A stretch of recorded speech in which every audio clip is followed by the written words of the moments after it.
Buenas tardes, profesor. A continuación expondremos acerca del análisis exploratorio de muestras e interpretación de recursos mineralógicos para la primera entrega de proyecto. Como introducción al tema, debemos comprender que todo yacimiento mineralógico que existe hasta la fecha fue conocido a través de una campaña de exploración de sondajes con el objetivo de obtener muestras a partir de las cuales, por medio primero de un tratamiento correspondiente de laboratorio, análisis estadísticos y geoestadísticos con el objetivo de tener información sustancial y fundamental para conocer las características de este yacimiento y eventualmente tomar las decisiones de explotación, programa de producción, etc. Comenzaremos con el análisis exploratorio. En esta sección utilizamos la base de datos, la cual estaba compuesta por 4 tablas llamadas Header, Assay, Survey y Sonar. En ellas, por ejemplo, en el ISAI encontrábamos la información de la composición elemental del depósito en cuestión, donde encontrábamos, por ejemplo, cobre, oro, entre otros elementos, y las zonas mineralógicas o dominios en que se dividía el depósito. Encontrábamos, por ejemplo, la zona igual a 0, que denominamos zona de estéril, la zona 1, denominada zona de óxido, y la zona 2, denominada zona de sulfuro. También utilizamos software de carácter geológico, minero y estadístico, que son Vulkan 11, Minitab, Leapfrog y GeoPar.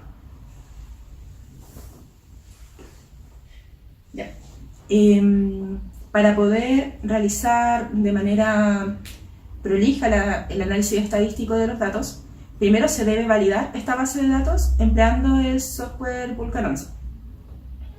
Esto con el objetivo de poder reconocer datos que podrían contener errores de tipeo, que estén en blanco o bien que se repitan, para poder tomar las respectivas decisiones en su corrección. A través de la validación Collar Check, encontramos que existían 2 sondajes que se repetían en cuanto a las coordenadas en donde se realizó la perforación con respecto a la longitud de otros sondajes de mayor lambda, que son RCM26 y RCM5A. Para estos sondajes se decidió entonces quitarlos porque se repetía la base de datos, se repetían sus datos en la base de datos con respecto a estos sondajes que mencioné anteriormente. Ahora, para analizar la distribución espacial o bien la variabilidad de las calidades de las muestras, utilizamos gráficos de dispersión con el objetivo de poder analizar las nubes variográficas de la composición en cobre total y cobre soluble de las muestras contenidas en la base de datos. Por ejemplo, aquí tenemos primero el primer gráfico de dispersión que compara de manera general la composición de cobre total y cobre soluble. Podemos analizar que esta tiene un comportamiento lineal con un pequeño sesgo entre las leyes entre 0 y 3. Además, también podemos observar la presencia de outliers, que serían estos datos que se escapan de la media. Luego encontramos en la zona inferior el gráfico de dispersión entre cobre total y cobre soluble asociado a la zona 2, es decir, a la zona de sulfuros. Encontramos que los datos presentan una mayor dispersión, mucho mayor sesgo, no tienen un comportamiento lineal y están más, por decirse, acumulados en la zona izquierda, donde existen leyes entre 0 y 0.2%. Así concluye entonces la primera parte de análisis exploratorio. A continuación pasaremos a la parte de implementación de los compósitos. Muchas gracias.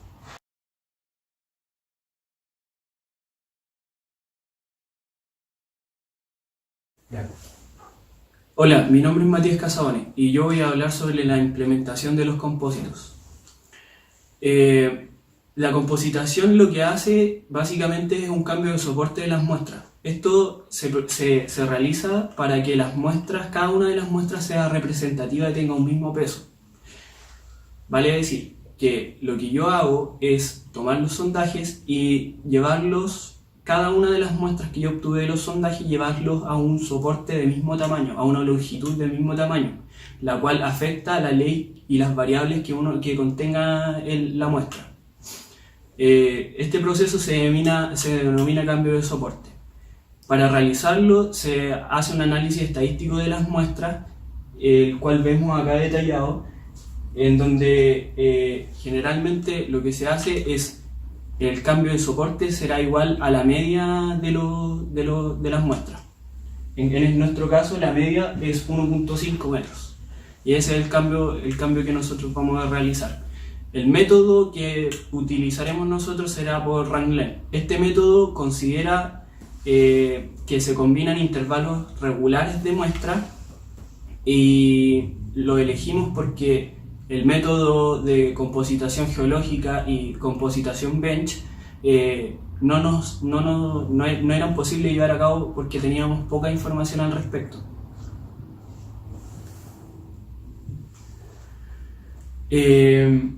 Obtención, análisis estadístico de la data o composito. Se obtienen leyes variantes, como había mencionado, con respecto a las muestras originales. Esto pasa porque al cambiar la longitud de las muestras, se tiene que hacer una ponderación por las leyes o las variables que contenga esta muestra. En este caso es la media ponderada por la longitud de los testigos. Esto nos da una muestra que es más representativa y homogénea respecto a los datos originales. Y esta muestra representa correctamente las condiciones originales que tendría el cuerpo geológico que estamos estudiando. Los outliers. Los outliers, ¿qué son? Son valores que están atípicos con respecto por decirlo así, a la nube de datos.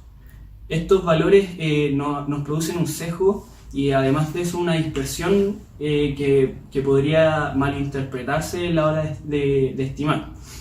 Estos valores necesitan un tratamiento. Para esto tenemos dos métodos que podemos usar para tratar los valores atípicos, que son el método 3 sigma y el 95%. En nuestro caso usamos el método 3 sigma porque lo analizamos por ambos métodos, y el método 3 sigma era el que nos hacía descartar menos datos, o en realidad no se descartan, pero eso lo veremos a continuación. En el caso del 95% nos hacía descartar un mayor porcentaje de los datos, por lo tanto el 3 sigma vendría siendo más representativo que el 95%. Ahora, ¿qué hacer con estos valores que ya consideramos outliers? Lo que hacemos es definir un parámetro. El parámetro que definimos es si elegimos hacer capping o cutting, que vendría siendo el capping, llevar estos valores atípicos a la media de los datos, o el cutting, que vendría siendo eliminarlos de raíz estos datos y dejar el volumen de muestras con muestras menos. En nuestro caso elegimos capping. ¿Por qué? Porque así nos da una mayor representatividad de lo que está ocurriendo, y además no eliminamos datos. Por lo tanto, partimos y terminamos con la misma cantidad. Bueno, acá podemos ver los histogramas a los que le hicimos análisis antes del compósito. Podemos ver las zonas. En este lado tenemos zona 1, en este lado tenemos zona 2, cobre total y cobre soluble. Podemos ver y analizar en los histogramas que tenemos valores atípicos, lejanos a la concentración de datos. Por ejemplo, acá tenemos un pequeño porcentaje de valores en número 7, lo mismo acá porque estamos trabajando en la misma zona. Y acá se repite, que tenemos valores atípicos alejados de la concentración de datos. Bueno, y acá tenemos la representación de los histogramas luego del capping, que fue lo que nosotros hicimos, que llevamos los valores que antes estaba representando, por ejemplo acá que estaba valores atípicos alejados en 7, ahora los llevamos a la media de los datos, por lo tanto el histograma quedó mejor definido y presenta una campana de Gauss más correcta. Acá tenemos zona 1, zona 2, lo mismo que antes, cobre total, cobre soluble. Dicho esto, podemos continuar con el análisis espacial. Muchas gracias.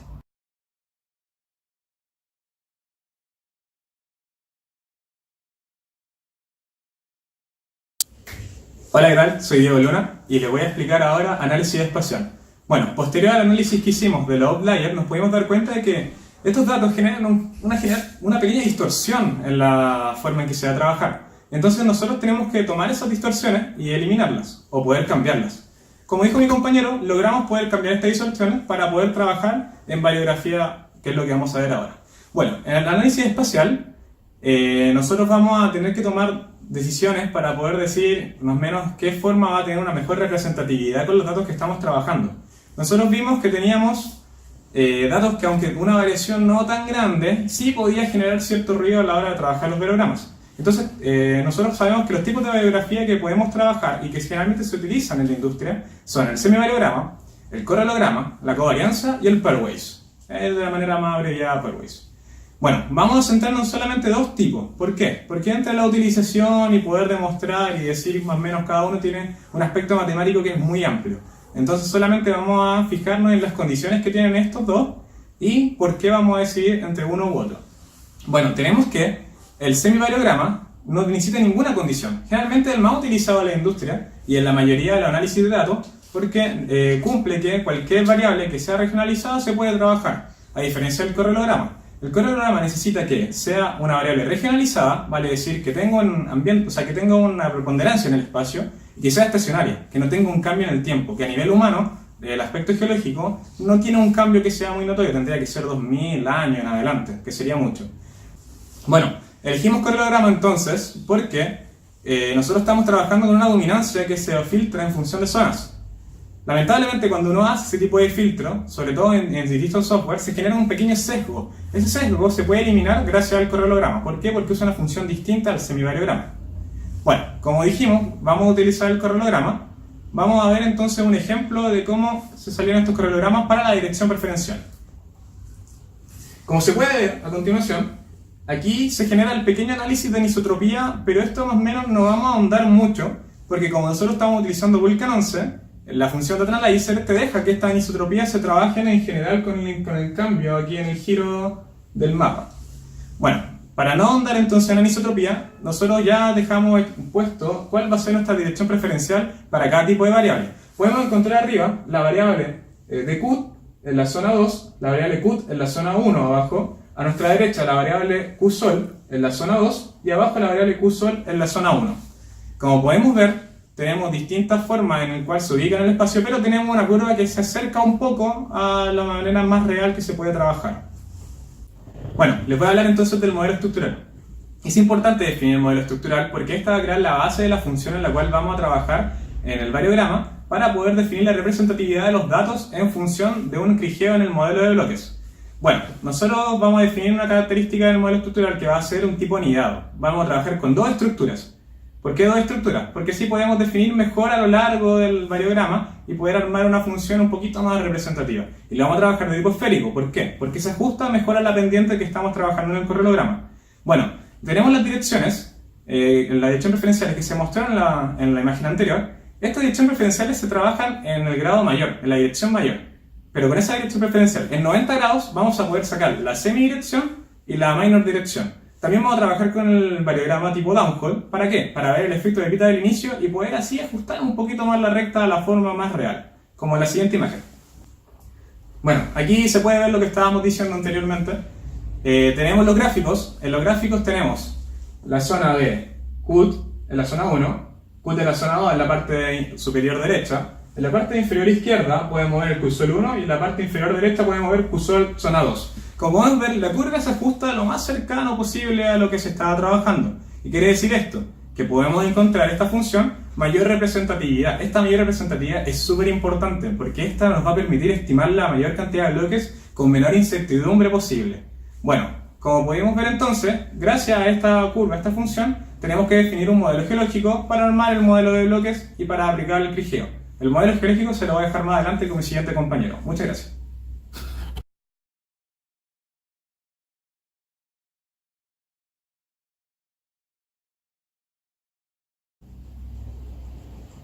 Hola, ¿qué tal? Mi nombre es Juan Pablo Valencia y yo voy a hablar sobre el modelamiento geológico.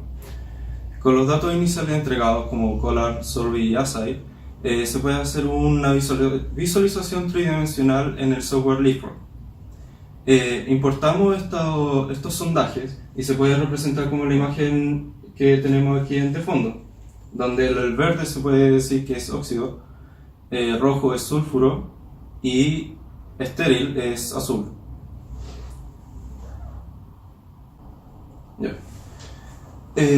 Al visualizar los sondajes, nosotros encontramos sondajes muy alejados del grupo entre ellos. Por lo tanto, estos se descartan. Por ejemplo, son los sondajes M102, M101, M104 y el M40. Estos sondajes contienen una coordenada típica y no son representativas para el siguiente modelo geológico. Dado el modelo geológico obtenido, nosotros podemos inferir que estamos en presencia de un cuerpo de tipo manto, pero para poder definir este cuerpo de tal manera requiere información de estructuras geológicas tales como las fallas, la litología, el comportamiento hidrológico y la ubicación geológica de este. Podemos inferir también de que hay volúmenes de óxido, alrededor de 26 millones de metros cúbicos, y volúmenes de sulfuro, que está aproximadamente de 241 metros cúbicos. Ya. Tenemos tres imágenes, una de óxido y sulfuro, la siguiente tenemos óxido, sulfuro y estéril, y el modelo geológico final. A continuación, yo les mostraré el modelo geológico en el software Leapfrog. Continuando con el modelo geológico en el software Leapfrog, se encuentran ya cargada la topografía, la zona 0 que es estéril en azul, zonas 1 que es de óxido en color verde y zonas 2 que es de sulfuro en color rojo. Podemos ver que en la zona subárgena, si hacemos un corte transversal, se encuentran volúmenes de óxido en potencias mínimas, alrededor de 10 metros hasta un máximo de 170 metros. Y también en la zona hipógena se encuentran volúmenes de sulfuro con potencias mínimas de 10 metros hasta un corte, una potencia máxima de 300 metros aproximadamente. Como había dicho anteriormente, de que los volúmenes de gran tamaño son inferidos, sobre todo en los óxidos y sulfuro, alrededor de 26 millones de metros cúbicos para óxido y sulfuro de 241 aproximadamente de metros cúbicos.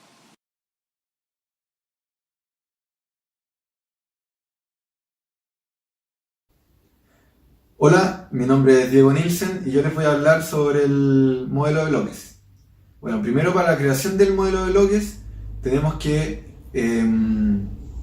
definir las coordenadas que este tendrá, las dimensiones. ¿Cómo hacemos esto? Se exportó el modelo geológico desde Leapfrog y se importó el Vulkan como triangulación. Esto para con una herramienta de Vulkan ajusta automáticamente a las dimensiones espacial que tiene la triangulación del Leapfrog.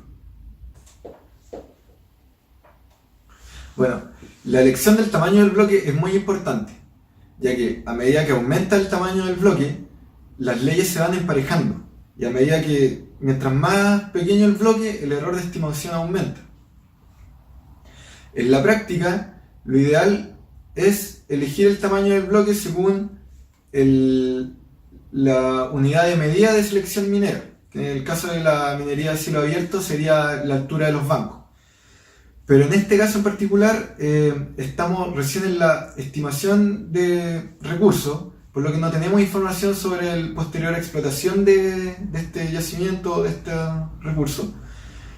Por lo tanto, vamos a usar un criterio de variabilidad de datos.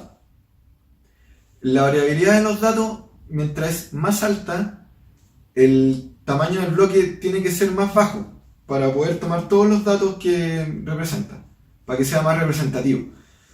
Y si la variabilidad de los datos es baja, habría que tomar un tamaño del bloque más grande para que así toma más bloques con su ley. Pero en nuestro análisis estadístico de los compósitos, después de haber hecho el capping y haber solucionado el tema de los outliers, notamos que nuestra variabilidad de los datos es media, no es alta ni baja. Por lo tanto, elegimos un tamaño del bloque no muy grande y tampoco muy pequeño, y elegimos el tamaño final del bloque 10 por 10 por 10. Bueno, y ahí pasamos al crigeado. Muchas gracias.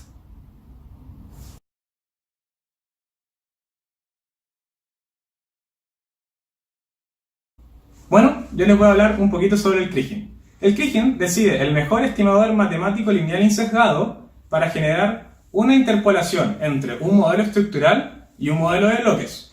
Bueno, en este Kriging la idea es entregar un poco, cierto sentido, la simulación de los datos reales que estábamos trabajando anteriormente a un modelo casi teórico en el cual se refiere al modelo geórico que trabajamos en el Leapfrog y por lo tanto de donde viene el modelo de bloques.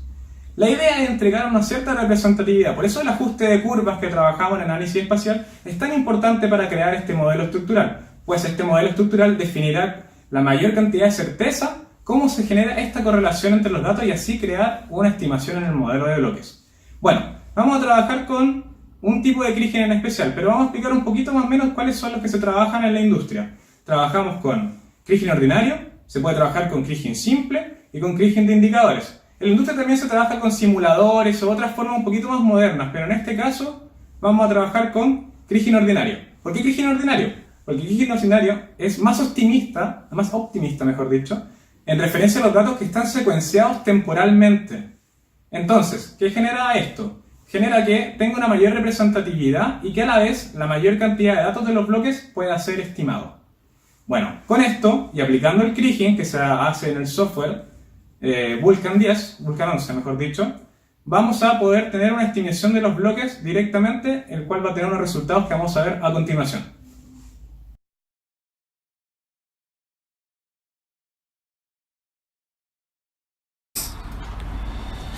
Bueno, aquí tenemos visualizada nuestro modelo de bloques por categoría. Según esta leyenda, para la categoría 1 serían recursos medidos, la 2 serían recursos indicados y la 3 serían recursos inferidos. Bueno, los medidos están más cercanos a los sondajes y a medida que se alejan estos de los sondajes se van transformando en indicado e inferido. Ahora, para ver una mejor visualización de la categorización, vamos a hacer una sección de esto con 2 puntos y ahí podemos ver nuestro modelo de bloque por categoría.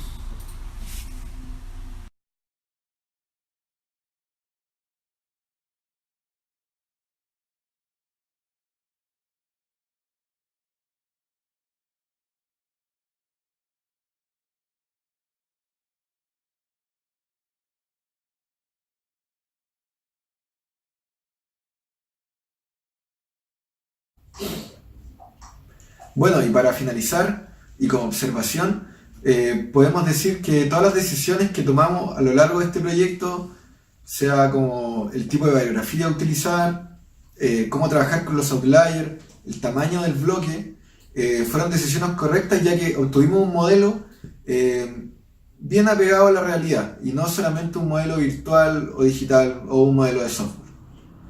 Y habiendo dicho esto, damos finalizado este proyecto. Muchas gracias.